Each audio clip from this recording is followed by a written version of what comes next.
Noong unang panahon, sa bayan ng Hawili sa Verbania, may nangyaring hindi kapani-paniwala. Ngunit, ang storya na ito ay napapasa sa henerasyon ng mga magulang sa anak hanggang sa ito ay maging alamat. Ang bayan ng Humilin ay nasa gilid ng Ilocos Sur. Ito ay magandang lugar para tirhan. Ang mga taong nakatira dito ay mapalad dahil may higit pa sa sapat ang kanilang mga pagkain. Nagsusuot sila ng pinakamagandang damit at sapatos. Ngunit, isang gabi, lahat ng ito ay nawala. Habang sila'y mahimbing na magsulog, bilang kumalat sa buong bayan ang mga daga. Kinabukasan, ang buong bayan ay nagising. Sinubukan nilang paalisin ang mga daga palabas ng kanilang mga bahay. Ngunit, wala rin sila napala. Mas tumindi pa ang problema ng biglang kainin ng mga daga ang lahat ng nasa paligid. Sa unang pagkakataon, lahat ay nakadama ng gutom. Ang mga tao sa Humilin ay desperado na. Sila'y nag-usap-usap at tumungo sa bulwagan kung saan lahat ay sumisigaw para sa alkalde. Ang alkalde ay takot na takot. Kasama niya ang kanyang mga konseyo upang mag-isip ng solusyon. Lahat ng tao ay natahimik na may biglang dumating na estranghero.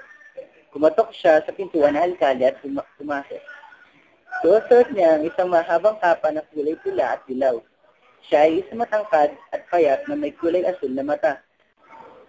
Sabi ng estranghero, "Pag napalis po ang mga daga, bibigyan mo ba ako ng 1,000 pera?"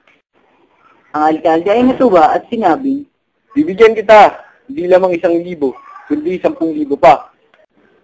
Ang tawag sa estranghero ay Pied Piper. Lumabas ang magpipipa sa daan at tumugtog ng mga ilang nota.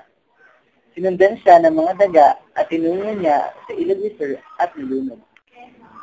Bumalik ang magpipipa sa bulwagan upang hingin ng kanyang gantimpala. Ngunit, pinaalis siya ng alkalde at pinagtawanan. Hindi tinupad ng alkalde ang kanyang pangako. Lumabas ang magpipipa at tumugtog ulit ng mga ilang mga nota.